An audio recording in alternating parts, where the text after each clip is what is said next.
നിധിയും ശ്രുതിയും കൂടെ ഇൻ്റർവ്യൂവിന് പോവാണ്. നിധിക്കാണെങ്കിൽ വല്ലാത്ത ടെൻഷനാണ്. എന്താ ഇപ്പോൾ ചോദിക്കാന്ന്. ശ്രുതി പറയും വല്ല ഡ്രൈവിങ്ങിൻ്റേതാണെങ്കിൽ വണ്ടി ഓടിക്കാൻ അറിയുമോ എന്ന് ചോദിച്ചു. ചിലപ്പോൾ ഒന്ന് ഓടിച്ച് കാണിക്കാൻ പറയും. ഇഷ്ടപ്പെട്ട അവരെ അപ്പം ജോലിക്കെടുക്കും. തൻ്റെ കാര്യത്തിലിപ്പോൾ അവർ ചിലപ്പോൾ ബേസിക് നോളജ് പോലെ തൻ്റെ സബ്ജക്റ്റിനെ പറ്റി ചോദിക്കുമായിരിക്കും. പിന്നെ സർട്ടിഫിക്കറ്റൊക്കെ നോക്കുമായിരിക്കും. അത്രയും ഉണ്ടാവും. സർട്ടിഫിക്കറ്റ് എത്ര കഷ്ടപ്പെട്ടിട്ടാണെങ്കിലും ഞാൻ നേടിത്തന്നല്ലോ. വേണമെങ്കിൽ അതിന് തനിക്ക് എന്നോട് താങ്ക്സ് ഒക്കെ പറയാം. ഇതൊക്കെ കേൾക്കുമ്പോൾ നിധി പറയുമൊന്നും മിണ്ടാതിരിക്കുമോ. ശ്രുതി ചോദിക്കും താനെന്തിനും ഇങ്ങനെ ടെൻഷനാവുന്നത്. ഇത് പോയാൽ വേറൊരു ജോലി അത്രയല്ലേ ഉള്ളൂ. നിധി പറയും പോരെ പോരാ, ഇതിലെന്നെ ജോലി കിട്ടണം. ഇത് ഫസ്റ്റ് ഇൻ്റർവ്യൂവാ. ശ്രുതി പറയും ജോലിക്ക് കയറി കഴിഞ്ഞാൽ ഇനി ഫ്രഷേഴ്സിനൊക്കെ ഇൻ്റർവ്യൂ ചെയ്യാനുള്ള ആളാ താൻ. അപ്പോൾ അതേ കോൺഫിഡൻസിൽ വേണം ഇൻ്റർവ്യൂവിന് പോവാൻ. താൻ ചിരിച്ചേ. എടാ ചിരിക്കടോ. ഇത് കേൾക്കുമ്പോൾ നിധി ഒരു ടെൻഷനോടെ ഇങ്ങനെ ചിരിക്കും. ശ്രുതി അങ്ങനെയല്ല, അതാ ഇങ്ങനെ പല്ല് കാണിച്ച്. നിധി എന്ന് പറഞ്ഞിരിക്കും. മതിയോ? എന്നെയൊന്നും പറയില്ലേ. ഈ പറയുന്നതാണ് എനിക്ക് ഇതിനേക്കാളും വലിയ ടെൻഷൻ. തോമസ് ഏട്ടൻ ആ സമയത്ത് ശ്രുതിയെ വിളിക്കുകയാണ്. ശ്രുതി പറയും ഒരു 10 മിനിറ്റ് തോമസ് ഏട്ടാ, ഞാൻ ഇപ്പോൾ എത്തും. നിധി പറയും വേണമെങ്കിൽ പോയിക്കോട്ടോ, ഞാനിവിടുന്ന് വേറെ വണ്ടി വിളിച്ച് പോയിക്കോളാം. ശ്രുതി പറയും അറിയാം മാഡം, ഇൻഡിപെൻഡൻ്റ് ആണെന്നൊക്കെ അറിയാം, നല്ല ധൈര്യം ഉണ്ടെന്നറിയാം. പക്ഷേ ഞാൻ അവിടെ ആക്കിയിട്ടേ പോകുന്നുള്ളൂ. ഓഫീസിൻ്റെ അവിടെ എത്തുമ്പോൾ നിധിയോട് ശ്രുതി പറയും നല്ല കോൺഫിഡൻസായി പെർഫോം ചെയ്യണം, ഓൾ ദ ബെസ്റ്റ്. ഇത് കേൾക്കുമ്പോൾ നിധി ചിരിക്കും. നിധി ഉള്ളിലോട്ട് പോയി കഴിയുമ്പോൾ കാറിലിരുന്ന് ഒന്ന് ഉറങ്ങാൻ പോവാണ് ശ്രുതി. സുഭാഷ് കൂടെ ജോലി ചെയ്യുന്ന ആളോട് മകൻ്റെ കാര്യം ചോദിക്കുക. അയാൾ പറയും അവന് പഠിക്കാൻ ഇച്ചിരി മോശം, പെട്ടെന്ന് മനസ്സിലാക്കാൻ പറ്റുന്ന കൂട്ടത്തിലല്ല. ഏതോ ഒരു PNG ശിക്ഷ എന്ന് പറഞ്ഞൊരു കോഴ്സിൽ ചേർന്ന് അവിടെ നിന്നാണ് പഠിക്കുന്നതെന്നൊക്കെ പറയും. പിന്നെ അതിൻ്റെ പ്രൊമോഷൻ പോലെ അതിനെപ്പറ്റി ഒരുപാട് പറയാണ്. സുഭാഷ് പറയും ഭാഗ്യമുള്ള കുട്ടികളാണ് ഇപ്പോൾ, നമ്മുടെ കാലത്ത് ഇങ്ങനെയൊന്നും ഇല്ലല്ലോ. നിധി ഇൻ്റർവ്യൂ കഴിഞ്ഞിറങ്ങുമ്പോൾ ശ്രുതി അങ്ങോട്ട് ചെല്ലും. നിധി ഇതുവരെ പോയില്ലേ? ശ്രുതി പറയും ഇല്ല, താനും കൂടെ വന്നിട്ട് ഒരുമിച്ച് പോകാമെന്ന് വിചാരിച്ചു. നിധി പറയും അവിടുന്ന് കോള് വന്നതല്ലേ, പോയില്ലെങ്കിൽ കുഴപ്പമാവില്ലേ? ശ്രുതി പറയും അതൊക്കെ ഞാൻ മാനേജ് ചെയ്തോളാം. താൻ ഇൻ്റർവ്യൂവിൻ്റെ കാര്യം പറ, എന്തായി? നിധി പറയും കുഴപ്പമില്ലായിരുന്നു, ആദ്യ റൗണ്ട് പാസ്സായി.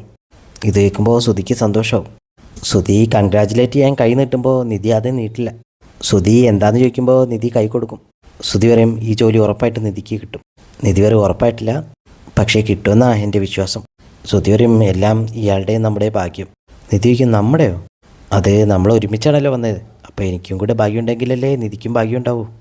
ഹരീഷ് നീ ഇത് പറഞ്ഞ കാര്യങ്ങളോർത്ത് ഭയങ്കര ടെൻഷനിലാണ്, ഒന്നും ശ്രദ്ധിക്കാൻ കഴിയുന്നില്ല.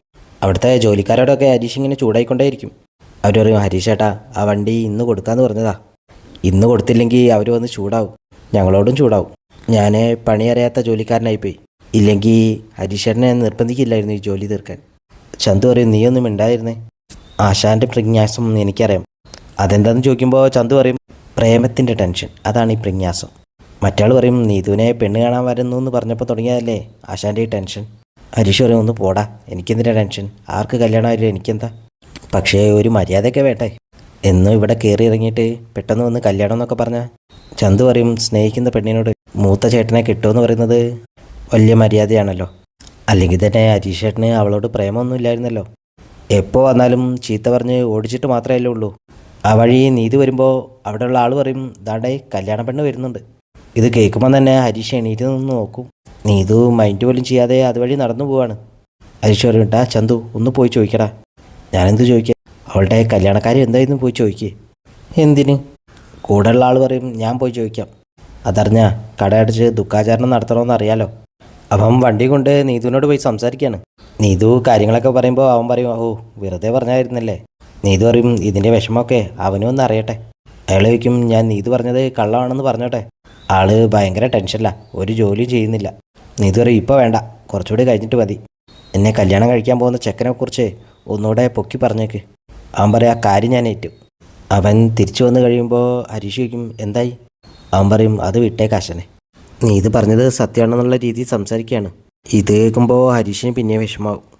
അവനെ അവസാനം പറയും വെറുതെ പറഞ്ഞതാ, ആശാൻ ഇങ്ങനെ ഇരിക്കുന്നത് കണ്ടിട്ടാ ഞാനിപ്പോൾ ഈ സത്യം പറഞ്ഞത്, എന്നോട് ഇവിടെ വന്ന് പറയരുതെന്ന് പ്രത്യേകം പറഞ്ഞതാ നീതു. അത് കേൾക്കുമ്പോൾ ഹരീഷിന് സമാധാനമാവും. അവൻ പറയും ഇനി വേഗം പണി തീർക്കാൻ നോക്ക്, അതും കൂടെ വിചാരിച്ചിട്ടാ ഞാനിപ്പോൾ ഈ സത്യം പറഞ്ഞത്. നിധിയും ശ്രുതിയും കൂടെ വണ്ടിയിൽ തിരിച്ചു വന്നുകൊണ്ടിരിക്കുക. നിധിയോട് ശ്രുതി വയ്ക്കും എന്താ ആലോചിക്കുന്നത്? നിധി പറയും ജീവിതത്തെക്കുറിച്ചൊക്കെ ഒന്ന് ആലോചിക്കുക. ശ്രുതി വയ്ക്കും ഈ ജോലി കിട്ടുമെന്ന് ഉറപ്പായല്ലേ? നിധി പറയും ഉറപ്പായിട്ടൊന്നുമില്ല, ഇത് കിട്ടിയില്ലെങ്കിൽ വേറെ ജോലി, വേറെ ഇൻ്റർവ്യൂവിനും അപ്ലൈ ചെയ്തിട്ടുണ്ടല്ലോ. ശ്രുതി ഒരു പാട്ട് വയ്ക്കും. നിധിയും അത് ആസ്വദിച്ച് കേൾക്കും. ശ്രുതിക്കും പാട്ട് ഇഷ്ടമായോ? പാട്ടുകൾക്കൊരു പ്രശ്നമുണ്ട്. എല്ലാ പാട്ടും എല്ലാവർക്കും ഇഷ്ടമാണെന്നില്ല. പക്ഷേ പ്രണയഗാനമാണെങ്കിൽ എല്ലാവർക്കും ഇഷ്ടമാവും. നിധി പറയും അതെ. നിധിക്ക് പ്രണയത്തെക്കുറിച്ച് എന്താണ് അഭിപ്രായം? നിധി പറയും ഞാനിപ്പോൾ എന്ത് വിചാരിക്കാനാ. ശ്രുതി ഇങ്ങനെ മനസ്സ് പറയും എന്തെങ്കിലും ഒന്ന് പറയണ്ടേ, എന്നാലല്ലേ എനിക്ക് അതിൽ പിടിച്ച് കയറാൻ പറ്റുള്ളൂ.